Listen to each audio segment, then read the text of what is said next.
Thanks for coming and sticking around up until now. uh, the purpose of today is to really go through the basics of social. I spent a lot of time thinking about what this is going to be about, and it's very difficult to fully encompass everything in social because I'm not sure exactly what stage you guys might be into. Maybe you have an idea. Maybe you've already set up your page, maybe you've done it for 6 months, not getting much traction, or maybe you've been doing it for 3 years and you've kind of hit a plateau and you don't know what to do. It's very difficult to have a lot of information that works for everybody because of the various different stages. There's various different questions you should be asking yourself and ideas of where you should have the business go or have social go. So some of the stuff will make sense to you, some of it won't make sense to you, but hopefully what it'll do is let you question what you're currently doing and how you might potentially improve it.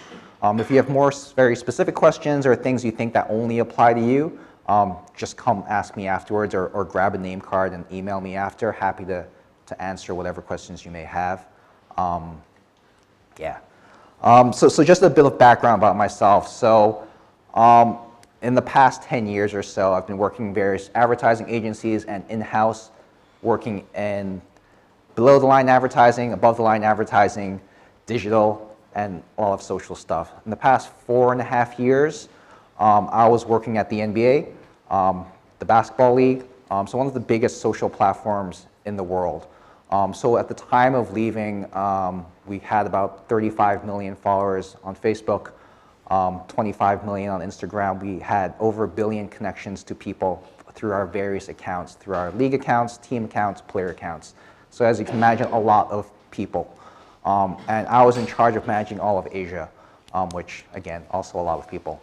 And what I currently do now is I set up my own company to basically help companies do 2 things. One is figure out what to do on social or digital, whether it's helping them figure out a strategy of what platforms to be on, what the platform is supposed to achieve, helping them figure out realistic expectations of what it actually means. So if you have 1 million followers, does that mean I should have 1 million customers buying stuff every month?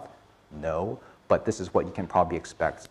Or if you're hitting a plateau, it's figuring out, well, this month you should start thinking about trying to do this, or this month you should try to figure out doing this, because what's happening is people have a lot of data, they don't know how to make sense of it, and they're confused, which everybody is, but I just help them try to figure that out. The second part is I help people come up with content. So this is another pain point a lot of people have, is they don't know what to do on a weekly basis. Like, when am I supposed to post today? I can't spend 3 hours thinking about this every single week. And in some cases, if they're trying to post content every single day, they can't spend 3 hours every single day thinking about this because they have other things to manage, other things to care about. So I help them do that. So yeah, it's going to be kind of short, but hopefully insightful. Some basic information. Social is really big. I'm sure you know that. That's why you're here. And also your audience is most likely already there. And that's really the reason why you're doing on social, is you need to connect with your audience. But how you do that is a lot more difficult than just having an account and posting content. Another really important thing is it makes your company seem real. You're a company that has humans working in your industry. There are people that are trying to help you, trying to sell your product, or push you to make that decision to buy something. A lot of companies that we will talk about later, they're very robotic, where if they're talking about, we have a new product, it's on sale, buy it now. How do you differentiate, and how do you make your content and your feeds valuable for people so then they want to follow you, they care about what you're doing, they tell their friends, and they buy stuff? How do they figure that stuff out? And it can deliver value. So this is actually one of the things I spend a lot of time thinking about and talking to people about. There are various ways to get an ROI on social, but you have to figure out what it is you're trying to achieve and sort of work backwards to figure out what content to create and what strategies to actually have. And that's where a lot of people struggle, because a lot of people who aren't familiar with social, again, it goes back to, I have this many fans, I should be doing this. Why is this not happening? And because they can't do that, they think it's not working. Or if you're a brand new company and a month later you have 20 fans and they're clearly all your friends and family, am I wasting my time on social? Should I bother doing this type of stuff? Or am I going wrong? But if you put in the effort, it can really deliver value. It just takes a little bit of time. So making sense of it all. So this is what I would call the secret to everything, and I know I'm revealing this really early, but it's going to make sense to you. There are really three things that you have to consider, think about constantly, and it'll help you understand how to beat the system and how to get a good return from it. So the first is the brand. So this is obviously yourself, whether you're an FMCG product, you have a service, or you're a media company. You have to know how you differentiate, how you stand out, and what value you bring to people. The second is the consumer. Understand why they're on social in the first place. Not why they're following your brand, but what they're trying to do with their free time. Why are they on the bus every day looking at social? Why? The third is the channel, and this is the one that people spend the least amount of time thinking about, but probably one of the most important ones, because if you have this locked down, you can understand why Facebook is changing their algorithm every now and then, why Twitter is kind of failing, why Instagram is doing what they're doing and changing the feeds from chronological to a curated feed. It's going to make a lot more sense and help you beat the system. So if you understand all three and how it sort of intertwines with everything, you can sort of figure out what content works and also be prepared for any changes that come in the future that you can't predict. So a bit more detail, the brand. So this is probably what you guys spend most of the time thinking about, and this is the most fun part for most people, is just why am I doing what I am doing? Obviously, you want more followers, you want to be able to convert them, you want to engage your fans, you want your fans to talk about it. But also, what else are you actually trying to do? One of the things that people often forget about social is that it's social. You need to talk to people. It's not a one-way messaging system. And that different objectives have different ways of addressing it. You'll see a lot of brands, what they do is they have some content, they throw it up, and that's their idea of social. And that's all they do without without thinking about, does this make your brand stand out from its competitors? Does this make somebody want to do something? Does this do anything? And that's usually where people fail. So this part you should actually know already, since this is the easiest part. The second is understanding the consumer and what your audience actually is. So if you look at why you go on social, you can think about why you personally use social. So a lot of it is you want to be distracted, you want to waste time, you want to be entertained. You want to stay connected, you don't want to miss out on cool stuff that's happening, you don't want to be the last person to see Gangnam Style, for example. You want to be there before everybody else. You want to see what cool people are doing. So maybe you're the cool person, but if you're not, you want to stay up to date with what is fashionable, what is trendy, so you're not left behind. And also you want to share information. You want to share ideas of who you are. So if you think about what people post about or what people share about, it's really about expressing, for example, I like dogs and I share a lot of dog photos, or I care about shelters and stuff. It basically expresses who I am. Now, why this is important is when you're creating content or when you're representing your brand on social, are you addressing these things? Because if you're not addressing these things, why does the consumer care? Because if you're on social just blasting out information of, I have a new product I want to sell you, does it address any of these? Not really. And that's why you can't connect with them. They don't give a crap about what you're doing.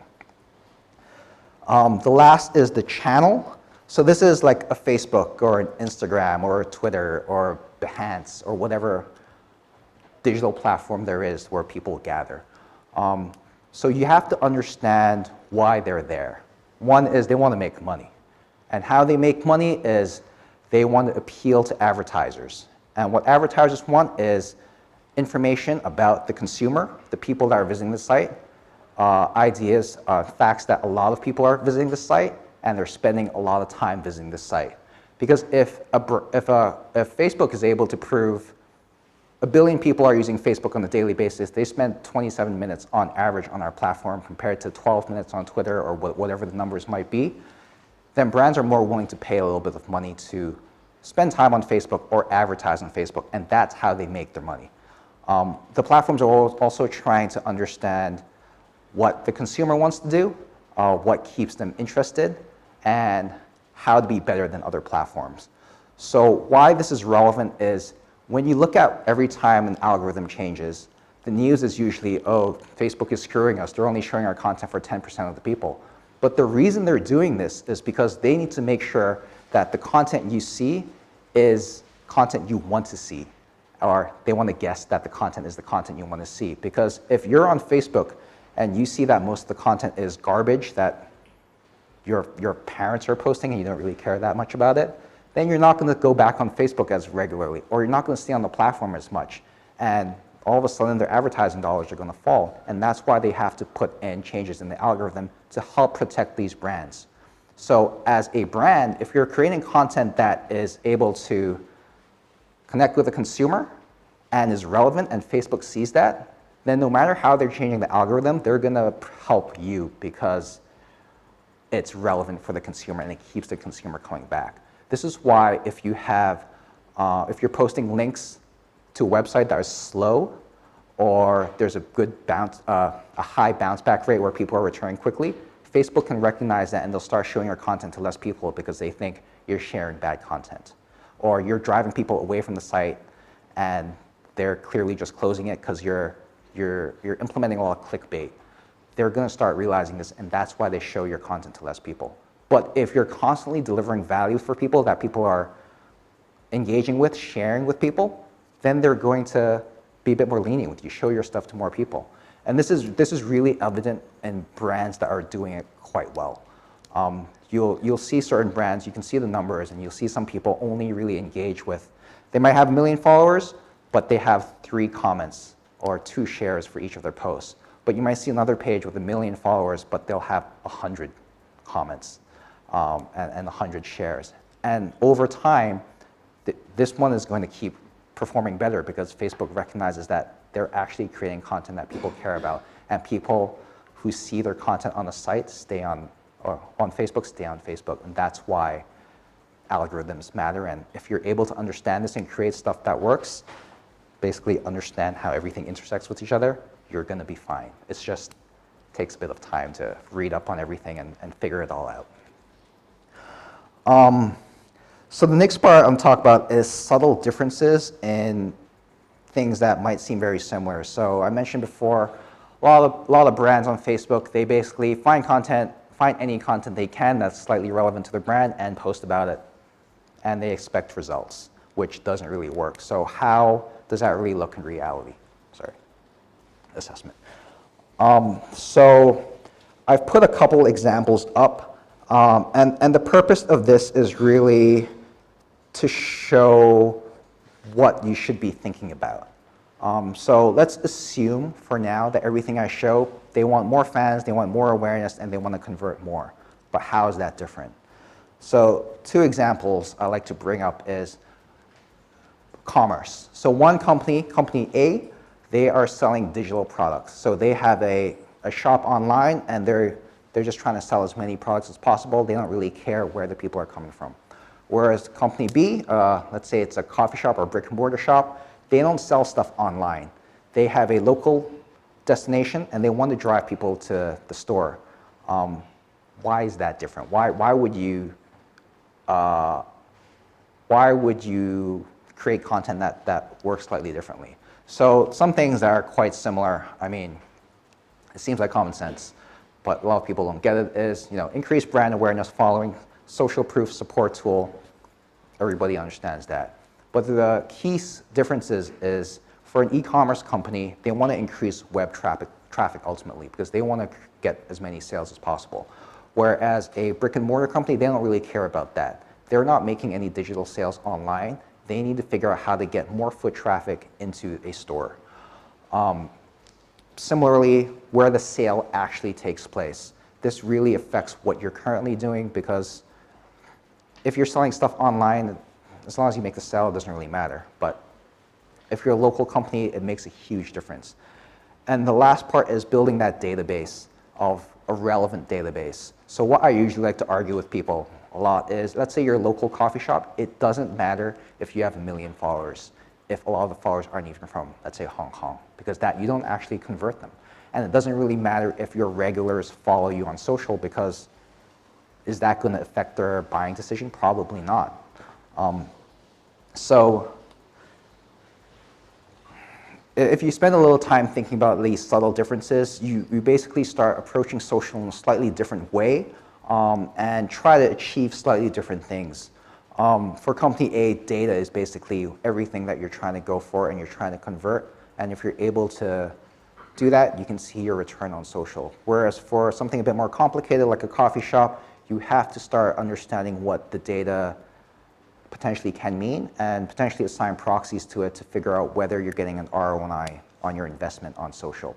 Because again, if you have 1 million fans on the coffee shop page, but it's not converting to people visiting your coffee shop, it doesn't matter. So it's figuring out the intricate details that sort of make this different. On the other hand, another example is the difference between a service company and it's also kind of like a service company. But, so the example I have here is, number one is you're a photographer and you're trying to get people to basically get more clients, right? So, most people, they're thinking, okay, I should be on Facebook and Instagram because that's where everybody is. But is that really what you should be doing? The second one I have is schools. So schools is another interesting opportunity I've been speaking with quite a lot, because if you think about what schools are trying to do, they're trying to increase their enrollment within their schools. So the people they're trying to talk to are people in HR, or people who recently potentially moved, expats, or people who just had kids recently, and they're trying to think of where to best put their school. So very two different industries, but they both think social is important, but how do you use it differently to attract the right people? So for a photographer, one of the things I see a lot is they are on Instagram, because Instagram is a photo sharing platform and they think that's where they're going to get their business. But when we look at what social is, that might not necessarily be true. So if you're a photographer, I would actually suggest you spend a lot more time on a network like Behance or Flickr, and find the communities where people are talking about photography or are potentially using these tools to find potential photographers to work with.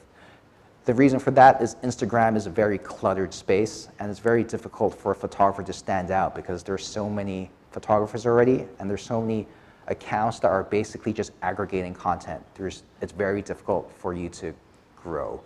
The second part is to actually be in the community. So if you're using Instagram, let's say 5 years ago, you would have noticed there's a thing called Instameets. And it's a community of people who just basically gather in, let's say, Hong Kong, get together on a monthly basis and go around taking photos. What they essentially did was they created a social platform offline. They talked to people, they created stuff, they all followed each other on Instagram, and they started liking and engaging and talking to each other because, oh, we just posted this stuff, oh, I'm going to like it too because we're friends.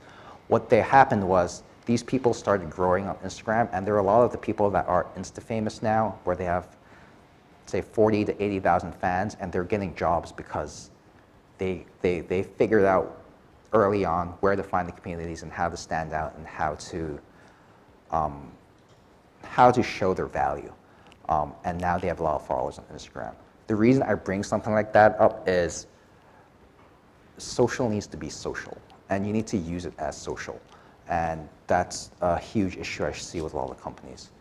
I'll touch on this a little bit more. The second part is for a photographer, what they don't often realize is where a secondary or tertiary marketplace potentially can be. So for a photographer, sure, you want to show off that you are a sports photographer, but there's also an opportunity to grow your presence online by being easily discoverable. And when I say easily discoverable, I mean it's going on different platforms that make you stand out a little bit more. So potentially you might find more success doing events like these, or being on YouTube talking about how you hone your craft or going on, there's a lot of communities on drones and talking about that stuff with these communities. It's finding different communities that are small and that they're able to provide a real value to and stand out. And then eventually the social stuff comes as a result of that, rather than I'm posting on Instagram, I expect this. Schools, very different, as you can imagine. So what schools try to do and how they need to stand out is quite different. So in schools, I'm not sure if you guys follow your own old schools when you're in like high school or university, they don't really know what they're doing on social. A lot of it is they're posting schedule changes or room changes or this event happened, but how useful is that as a recruitment tool, especially if that's what schools need to increase their enrollment? So for a school, what I would recommend with them to do is to figure out what their audience is. Are they trying to attract tiger moms? And if they're trying to attract tiger moms, how do you create content that will appeal to them? How do you basically play into their ego, create cool content that they can't not share? So what that might look like is, let's say you have a performance or somebody is very good at music and they performed at this thing. How do we post that type of content, more of content like that, that mom is definitely going to show? And how do you find other content like that, that is basically, people are so proud that they have to share it because this is my nephew, this is my son, this is whatever. But it's this type of content that actually people are definitely going to engage with, and two, you're going to get other tiger moms being like, what the hell, I need my kid in this school because every single week I see somebody else performing or getting an award or entering a cool school. You have to basically understand what that content is and how to create more of that. And then it's also showing if, on the other hand, you're less about academics and sports and you just want to show that you have a real system, that you have teachers that care and show support, show that. Get teachers to comment on the page, help answer questions that people are looking for, help address parents, help them decide why they should be going to the school because they see a network of teachers being actively involved in their communities. They actively care how their students perform and they really want their students to do well. And that's very easy to do on social. It's just you need to find a way to represent that in a meaningful way.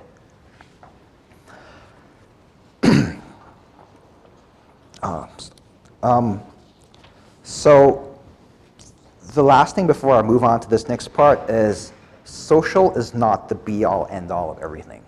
What social is really good at is amplifying good ideas or different ideas to help show a personality and basically make something go big. But it only works if you have a core idea that is interesting. So when people come up to me and be like, I want to create a viral video, first of all, that's a terrible thing to say, but it's also, what is this idea that you're interested in doing? What is this idea that makes you stand out, that makes you worth clicking, worth spending 5 minutes watching? Social is good at amplifying stuff. It's a tool that you can use to amplify your message, but it isn't the mistake people make is they think you post it on social and that's the end of the story. It's a bit more complicated than that. Yeah.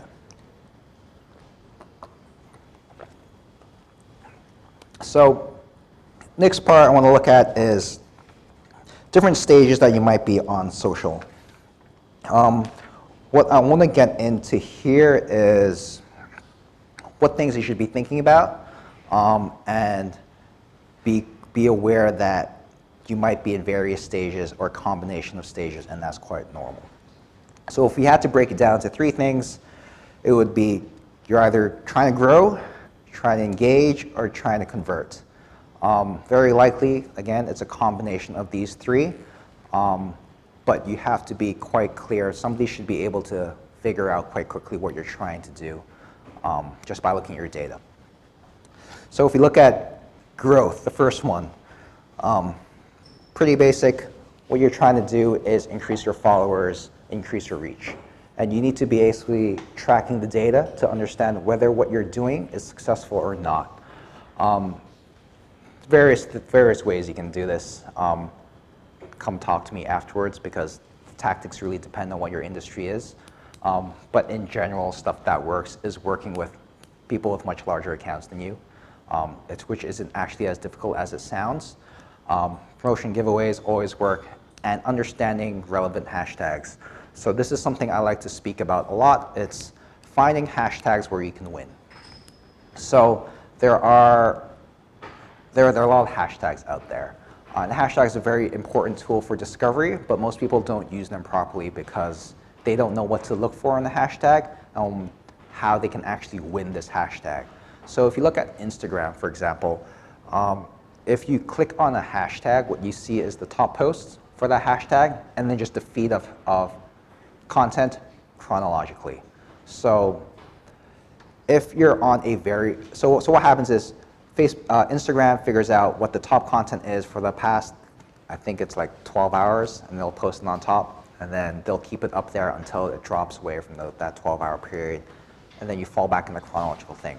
So unless you're able to be one of these top 9 posts, you're going to be forgotten pretty quickly if you're using a hashtag with 2 million posts on a regular basis. So instead, what you should do is look for smaller hashtags, maybe 10,000 to 50,000, and try to be a top post for one of those, because you're going to get much more of an impact if you're able to be winning these hashtags, if that makes sense.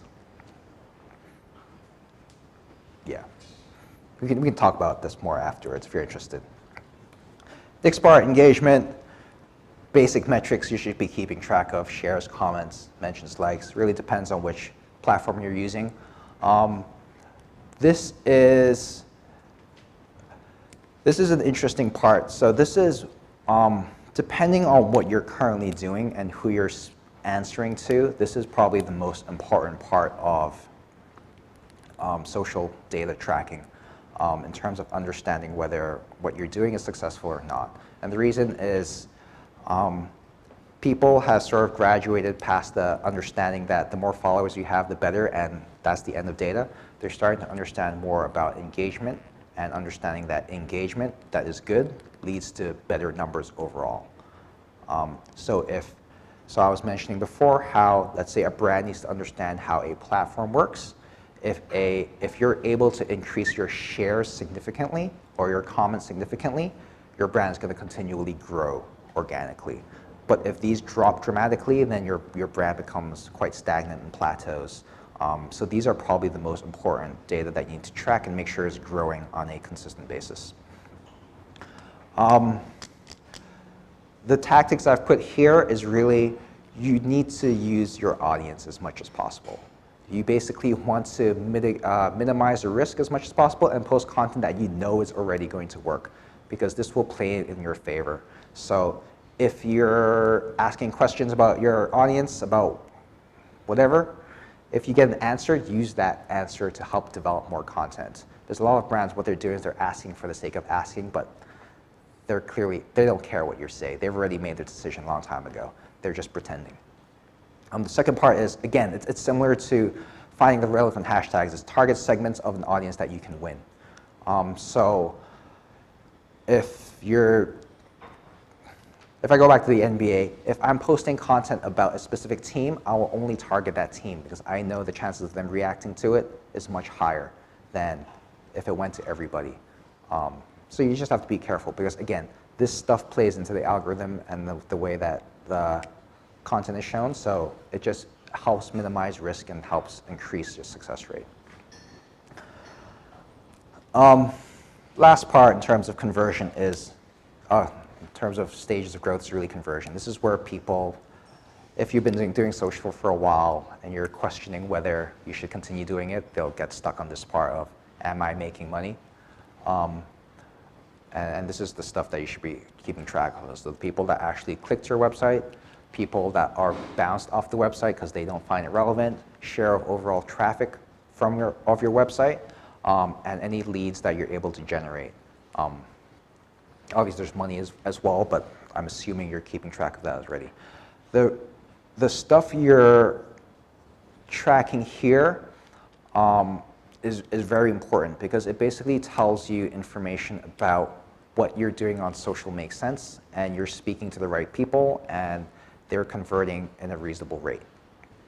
If what I see happen a lot is social looks great, they're engaging a lot of people, but they go to the website and they leave almost immediately. It's usually because your product might not be very good. You have to think about that. Or your website is very poorly planned, or it's very confusing to use, and they just don't want to spend time on it. This stuff allows you to figure out where the problem is in terms of your sales funnel, and helps you pinpoint any problems. So if we combine the three together, you have essentially what is a goals sheet. So this is stuff I track on a weekly basis for everything that I do. And then based on any campaign that I have or any monthly goals I have, you readjust what these are. What's important here is anybody should be able to look at this and understand which stage of growth you're in. Because let's say if you're trying to grow, you're only going to look at followers, reach, and the rest of it, it doesn't really matter how high that is. But the first two need to be really, really high in order to show that you're successful in what you do. The second thing is understanding why something might or might not happen. So setting the right hypotheses to understand what's going on. So you might have all this down here in terms of the stuff you're trying to track. You hit 3 of them, you miss 3 of them, and understand why that is. So maybe you got a lot of click-throughs to your website, but you're not getting a lot of people converting and buying your actual product. So what does that mean? Does it mean your product is terrible, or it's priced poorly, or whatever it is? You have to be able to set these hypotheses before you set these metrics, or when you set these metrics, and you're going to be able to, at the end of the day, figure out more clearly whether it is a success or not. This is quite complicated, I realize, and I can spend an hour talking about this stuff, so if you have questions, which I'm sure you do, please let me know, because this is probably where you're stuck, I would guess. And then the last thing, I think, is common mistakes that people make. So I'm just going to talk through this quite quickly. So having no voice. So treating social as a platform that you can do whatever you want to and just talk like a robot, have no connection to your audience, and just being not very interesting. I think a lot of people get stuck on this, and they don't spend a lot of time figuring out what their personality is, or what the personality of the brand is. And this is stuff that's really important. And if you're not able to come up with this, then you shouldn't really be on social, because it's not going to convert at all. Another one is having one-way conversations. So this is basically just spamming messages out. Not talking to people, not trying to engage with them. Clearly, you're just trying to sell your product 24/7. Huge problem, because why should brands care? Why should consumers care? And if they don't care, the platform doesn't care, and you're basically screwed. You're basically just wasting your time if you're basically just talking to them. They're not being social. Spam everywhere. So another problem I see a lot of companies in Hong Kong have is they just want to be on every single platform, and they don't really think about why they're on certain platforms. So you'll see a lot of companies that are still on Google Plus, or have linked to MySpace, they're on Tumblr. They're just everywhere because they don't know what is working, what's not working, and they don't have a plan to why they're doing certain things. The other thing they're doing is they're being lazy. So they have one piece of content and they post it everywhere, not thinking about whether that content fits on that particular platform. So for example, you might have a video, and then they post it on Facebook, but that video is 3 minutes long, and they just post it blindly on Instagram, copy and paste the caption, post it on Twitter, copy and paste the caption, but it doesn't work because there's limits towards the video length, and they don't spend enough time thinking about this. They don't think about formats and things to care about, or how the audience might be on different platforms, and they don't play towards that. The other thing is I see a lot of people use automation tools. And while they might save a couple of minutes per day, they don't always work, and you have to be very careful about how you do that. So recently I was talking to the company, they were using an automation tool, posted on Facebook, Twitter at the same time. But what was happening is it worked on Facebook, but the photo never posted on Twitter. So then on Twitter it was like, what do you think about this awesome quote this guy says? But the quote never showed up. But obviously they didn't care enough to actually look on their own Twitter page and figure that out. And they weren't getting much engagement anyway, so they never got pinged to go check it out. But it's just spend that extra time to figure out what you're trying to do, please. The other is posting a lot of dead links. If you're on LinkedIn a lot, you have to be quite careful. There's a lot of links that don't work there. And people are just going to 404 pages, so you got to be careful. You got to test out the stuff you actually do and use it natively as your audience would, because not everything goes according to plan. Another part is over-planning. So I get it, social is tough. It takes a lot of time out of your day if you have to think about it every day and you're being very reactive. On the other hand, what a lot of people do is they think of a content plan on a monthly basis, and then they just automate it. They schedule everything in, and they just leave it at that. But what happens is they become not very present. So what happens is they have posts about how hot it is in January, but it just happens to be cold that day. All of a sudden the post doesn't make any sense, but they don't care enough because they plan that post 3 weeks in advance and they just let it run, and they don't have to deal with social for another 2 weeks, so they're not going to bother looking at it. That happens surprisingly a lot, so you got to be very careful with this type of stuff. And again, it goes back to just use your own stuff to see if it works. It doesn't take that much time. And then no value. This again I see a lot. So it's people basically not providing anything of value to their community. They're basically clearly they're there for themselves, or because somebody told them they had to be there, and they're just there for the sake of being there. This is the biggest point as to why people probably don't follow you and why they definitely don't engage with their content, because it's generic evergreen content, and we have enough of that to deal with on a daily basis. Most people follow 500 plus accounts on Instagram. It's very easy for your stuff to disappear if it's the same crap every single week. And then expecting too much.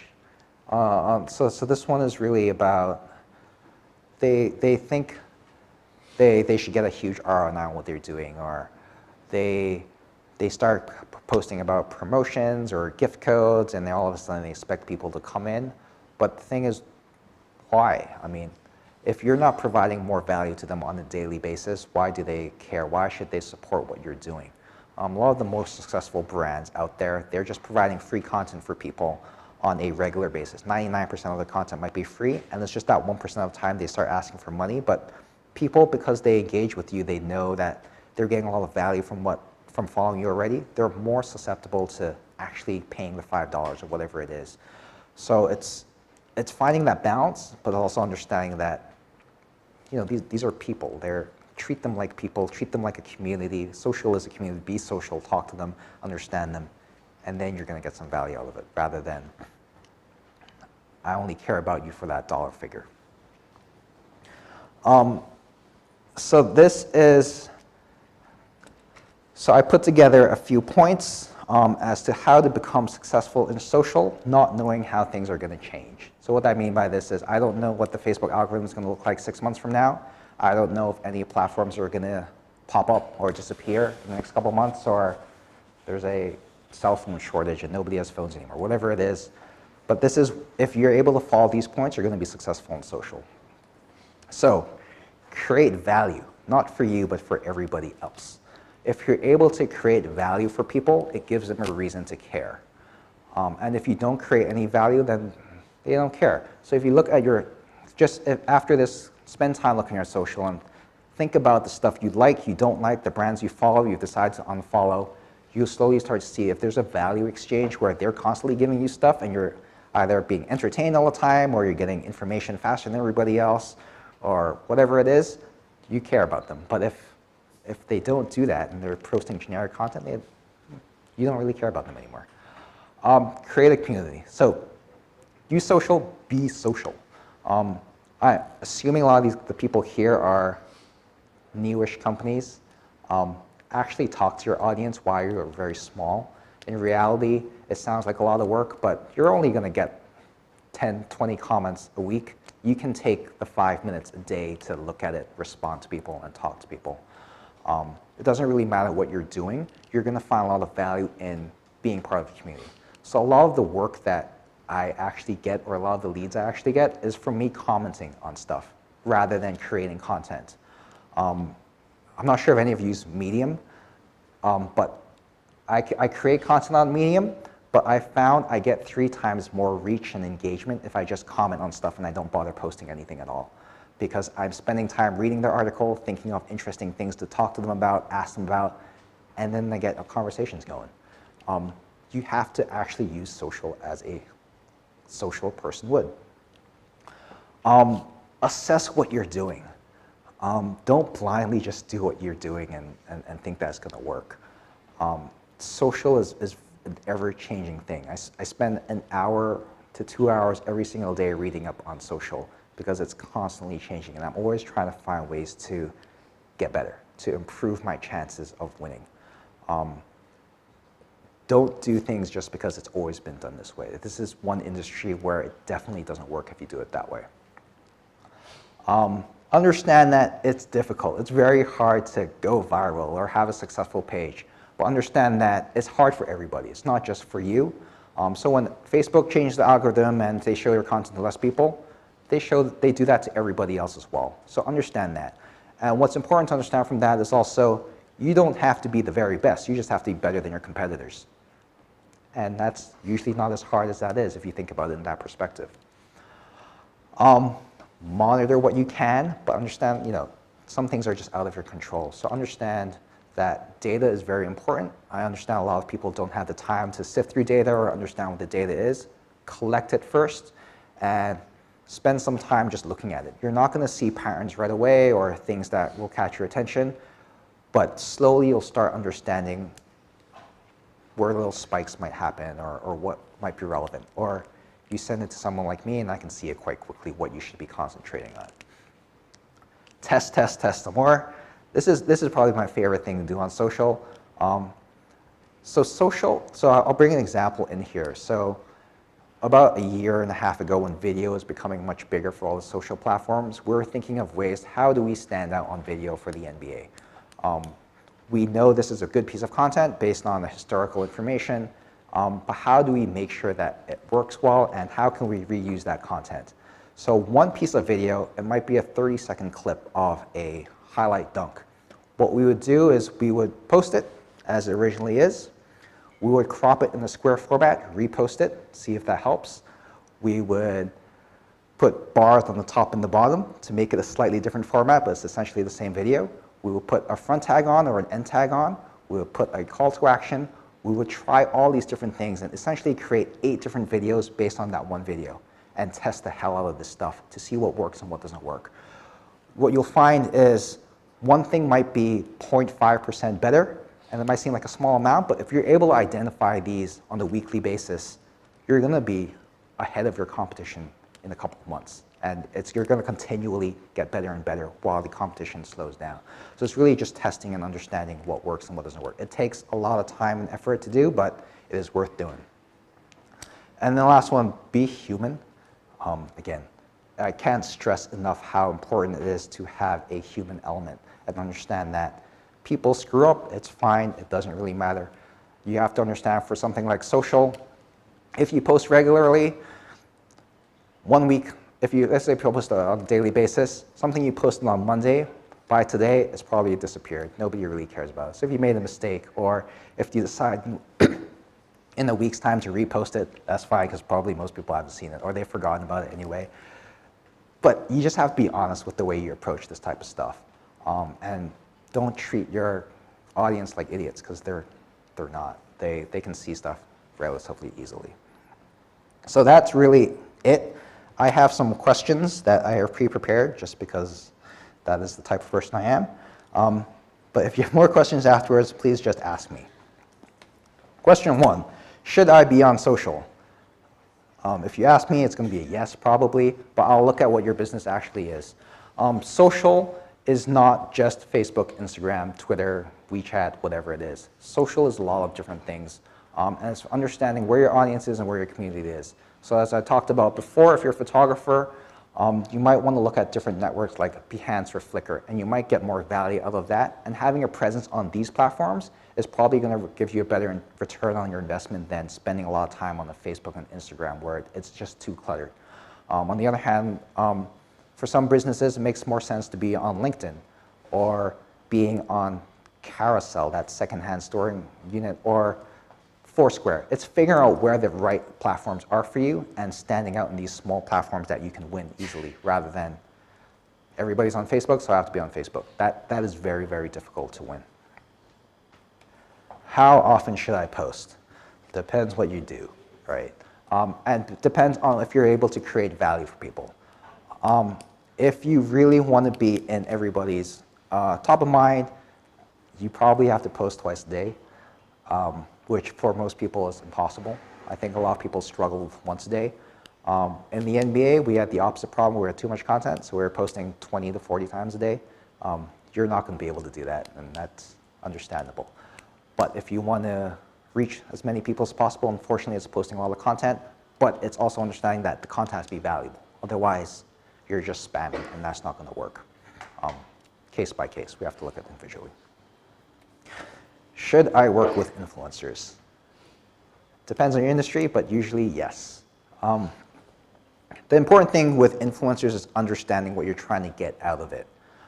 If you're just trying to grow the awareness of your business and you're not that concerned about converting people to buy stuff, influencers is a very, very good way to do that. So let's say you have a boss that just wants you to grow your fan base or wants you to prove that you reached 1 million new people today, use influencers.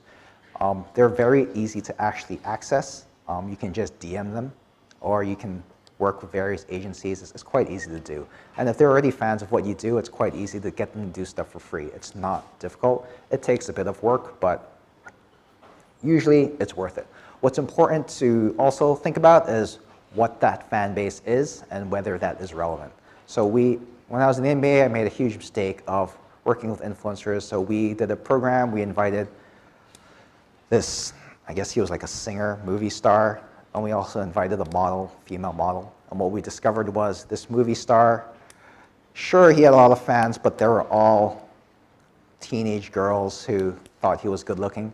So the audience we were reaching wasn't actually that useful to us, and we weren't able to convert them to fans.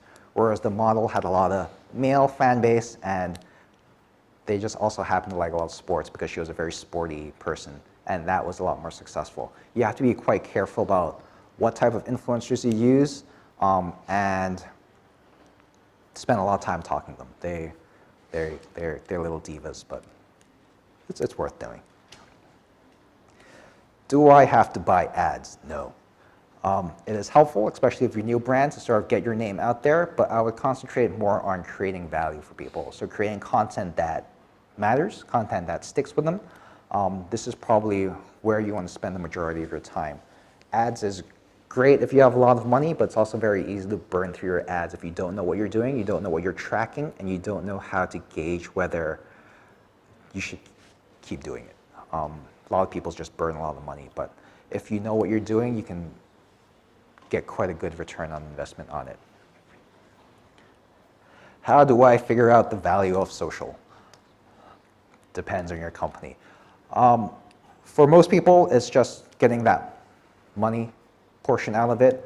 But for some people, it's just having social proof and a support tool is enough. So depending on what your industry is, what you initially want at the very minimum, let's say you have 1,500, 2,000 fans. And the reason you have that is you want people to feel comfortable that they're dealing with a company that isn't going to disappear tomorrow if you spend money on them. Because a lot of brands do that, and it's the internet. You can buy something and it never gets delivered. The other part is understanding how people are using social now a lot more as a support tool. So talking to people, asking, what time is this store going to open? Do you carry this thing so I don't waste my time coming to your shop before it doesn't sell out? How do I know if this shoe fits? Blah, blah, blah. That's probably more valuable for people than converting money, like actually getting purchased, but it's understanding where you stand. In general, there is a value to it. You just have to figure out what value means to you. And then lastly, I have a small budget, very limited time. What should I focus on? So I'm assuming that's a lot of people here. You should focus on content. It always goes down to the content because that is the tool that's going to help you grow. The good thing about social nowadays and technology nowadays is the barrier to entry is actually quite low. So if you have good ideas, you can buy equipment for very, very cheap. So that camera they're using costs about $6,000 secondhand. It's not that big of an investment. I use the same camera, so I know. And you can learn a lot of stuff online. Because if you're human on social, to be honest, a lot of people don't really care if you have slightly poor production or there's a lot of noise in your videos or it doesn't look like an artist drew this. They just want good content. And I think they're very forgiving if you're also very aware of what you are as a brand. If you're very honest with them, so like, it's basically just one person running this entire business. This is why the content looks like this.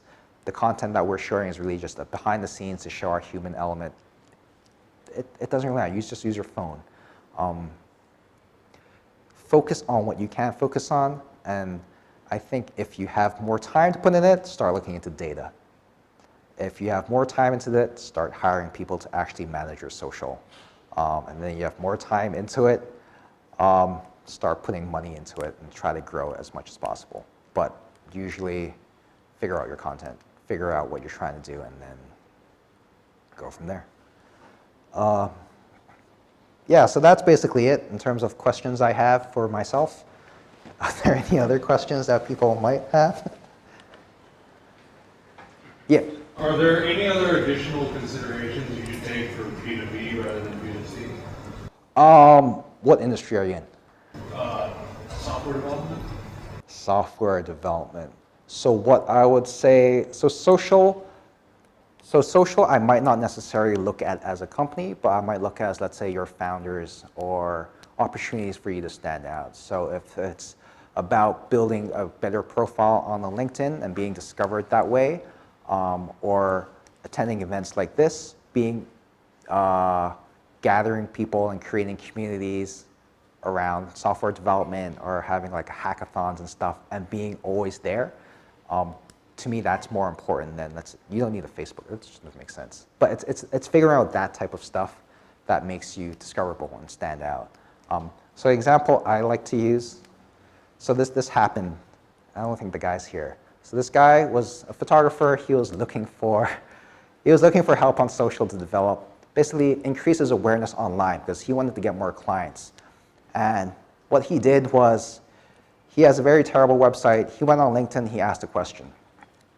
And then I saw it, I got somebody to recommend me, so he talked to me, and then he found out I was too expensive and he didn't want to spend money, so he said no. Half an hour later, he discovers my website, emails me a question, how do I increase my presence? And then I basically answered, sorry dudes, me again. If you have no money, I suggest you be more involved in communities, find free events, maybe there's some free social media talk you should go to, then you can learn more, knowing that he will find this one. And again, he basically just found me again. And that's like, for me, that is more important than me having, I don't have a Facebook page or Instagram page for my company, but I find opportunities that people will be able to discover me in a natural way, where they're almost like bombarded with, if they're looking for social help, they're going to be bombarded with me. So if that makes sense? Yeah. Any other questions? Yep. When you said you were testing this video, for example, and you had 8 versions of the video, if you test it on Facebook, you have 8 custom audiences different and don't overlap, or do you send that Are they sometimes overlapping? So we can't really control that. So the good thing with the NBA is there's such a big audience that the chances of overlap is actually quite small. But we'll be careful in the way we test it. So we might not necessarily test all 8 videos all at the same time or within a 24-hour basis. We might stagger them out a little bit and test them. Or we might find we'll test this type of audience 4 types of things and this other type of audience 4 types of things, and we'll start rotating and testing different things. So we take a quite a scientific method to figuring out what works, what doesn't work. There's a lot of guessing and like hypotheses beforehand, but it just takes, once you're familiar with doing this type of stuff, you sort of figure out what works, what doesn't work, or you have more hypotheses that you can test and move forward. Does that make sense? Yeah. Yep. There's a metrics called impression in social media Yep. channel, but social media is just changing every time. There's so many new things. So, like, what's your insight for this metrics, or like, how do we use this metrics for our content? So impressions. So there's a difference between impressions and reach, right? Yes. So I'm guessing that's why you're asking. Yeah, because it's always higher. So reach is unique audience that might have seen a piece of content. Impressions could be the same audience seen it 3 times. So let's say everybody here saw it once, that's your reach. If everybody here saw it 3 times, your reach, your impression is 3 times the reach because you have more eyeballs on it. Impressions is really a tool for you to understand your conversion rates in terms of how well people are engaging with your content.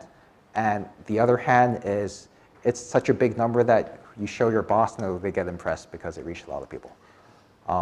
The other thing you can also look at is the way that some people used to calculate value from social.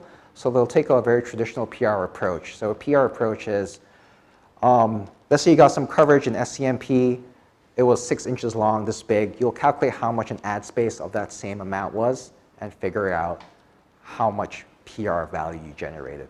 And you can do something similar with social in terms of I reached 10 million people, and 10 million people is the same as buying a billboard in Sogo for a day. And this is my value because it's roughly the same thing. It's kind of stupid, but some people still believe in this type of stuff, so yeah. It's up to you to really decide how you want to value it. All right, wonderful. Thanks for coming. Yeah. So I hope everyone managed to glean some insights from this. Feel free to stick around for a little while, talk to Ernest. He has a very interesting story. He discovered that there's a market for selling hot cookies in Happy Valley after 2 a.m. and used social media to figure it out. So either Happy Valley has a lot of stoners, or yeah, I mean, so just a bit of background. So I was interested in seeing if I could sell cookies delivered to your house. And the way I did it was I set up ads on Facebook that were only shown from, I think it was 10 p.m. to 2 a.m. And I targeted people who I believed were stoners. So people who like Snoop Dogg or Willie Nelson, like very, very specific people, because I believe they would be the ones buying the stuff.